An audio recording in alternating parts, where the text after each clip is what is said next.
Nós temos uma estratégia. Qual que é a estratégia? Em meio à aflição, qual que é o plano? Clamar ao Senhor. Como você faz isso? Como você clama a Deus? Simples. Joelho no chão e conte a Ele toda a verdade. Não é difícil fazer isso. Um plano, uma estratégia para você sair de momentos de aflição. Conheço pessoas que estão passando por momentos de aflição severa.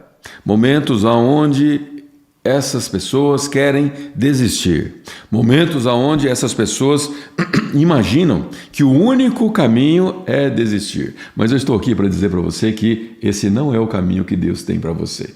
Eu estou aqui para dizer para você que há um caminho sobrenatural e que passa através de uma atitude sua. Uma atitude de clamar. Uma atitude de pedir socorro. Pedir socorro a meu Deus, um Deus que você possa chamar de seu, aonde você pode clamar e você tem livre acesso. Hebreus 4,16 diz que nós temos livre acesso à sala do trono.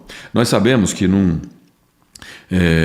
regime onde há um rei, não se tem liberdade, tem todo um protocolo para você acessar o trono do rei. Não é os súditos não conseguem ter esse acesso de qualquer maneira. Não, tem todo um protocolo, um motivo, tem que seguir regras rígidas, mas nós, eu e você, temos acesso direto ao trono do grande rei. Não é o rei de um grande país, não é um rei de uma nação, não é o rei de talvez um continente, se houvesse, não é o rei da terra só, não, ele é o rei do universo, e você tem livre acesso, e você negligencia esse acesso. Convenhamos, vem cá, vamos conversar aqui. Você tem negligenciado esse acesso, fala a verdade. Você tem livre acesso e você usa esse acesso de uma maneira descuidada. Essa que é a verdade. Você usa de qualquer jeito, você ora sem entender direito o que você está falando, usa de repetições. Use esse acesso de uma maneira mais inteligente. Clame a Deus em momentos que você precisa, com a convicção que Ele ouve e que Ele é o seu Deus. Vamos falar mais sobre isso já já. De seu santuário, Ele me ouviu. Meu clamor chegou a seus ouvidos. Falamos ontem, se eu não me engano, que Deus ouve as orações. Deus ouve. Uma oração sincera jamais passa desapercebida pelo grande rei. Não. Ele ouve as orações sinceras. E Ele ouve o seu clamor que chega aos seus ouvidos. Versículo 7. A terra se abalou e estremeceu, tremeram os fundamentos dos montes, agitaram-se por causa de sua ira. De suas narinas saiu fumaça, de sua boca fogo consumidor, brasas vivas saíram dele. Ele abriu os céus e desceu com nuvens escuras, de tempestade pôs sob os pés. Montado num querubim, pairava sobre as asas do vento.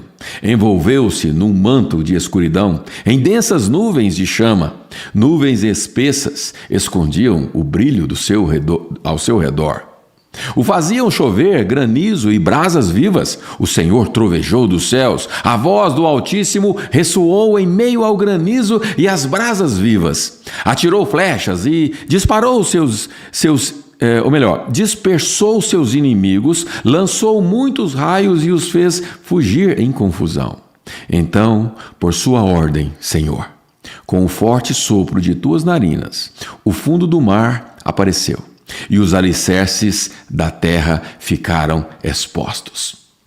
Um poema, uma maneira de expressar o poder de Deus e, ao mesmo tempo, mostrar que esse poder Ele usa a nosso favor.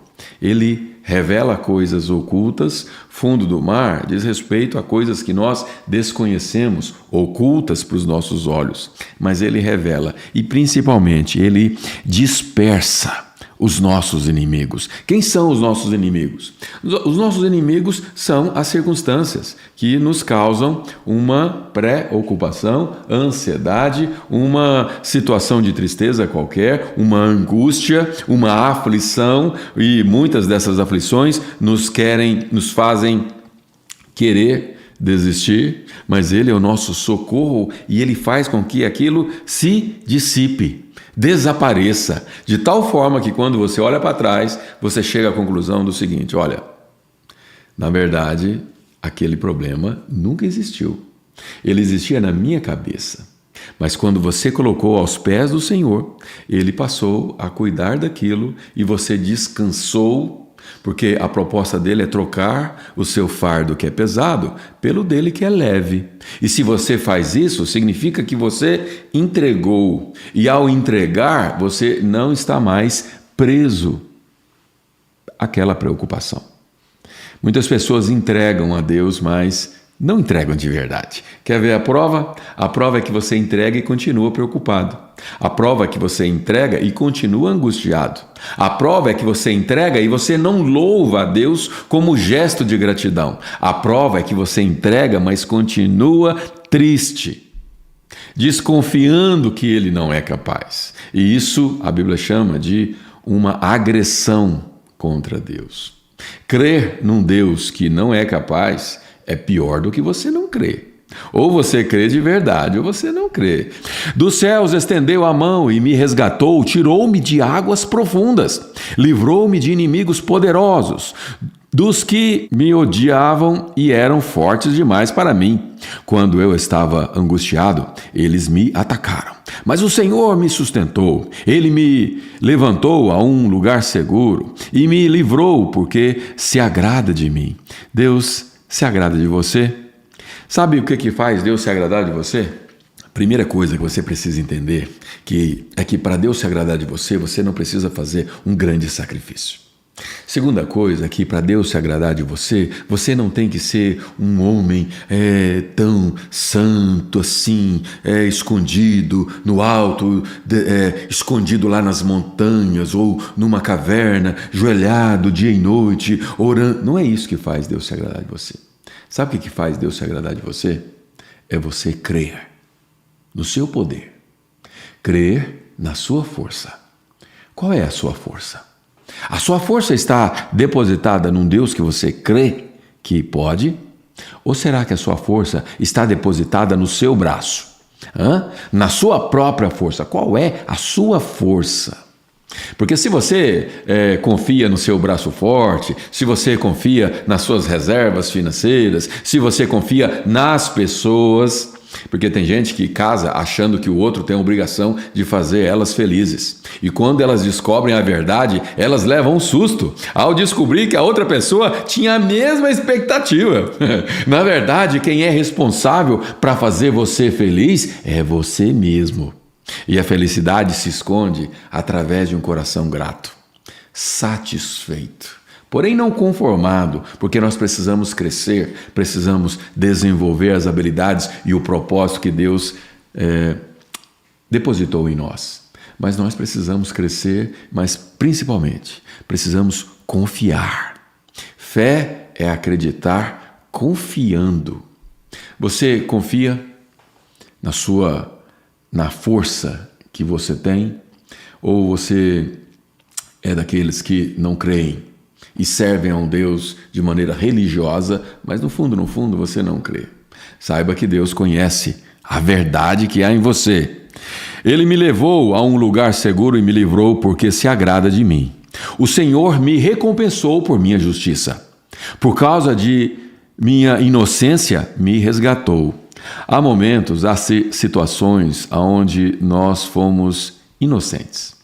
Nós caímos em situações, em ciladas, em armadilhas, por sermos muitas vezes ingênuos, inocentes. Saiba que Deus está de olho nas circunstâncias e o que tem por trás da motivação que te levou a cometer um erro. Ao cometer um erro de maneira inocente, você tem alguém que julga a sua causa.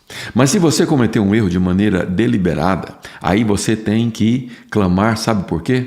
Por misericórdia, porque as consequências elas vão vir, mas as misericórdias do Senhor que se renovaram esta manhã, elas sim podem te acudir, pode te ajudar a atravessar as consequências com menos dano, com menos impacto, porque Deus é a sua força.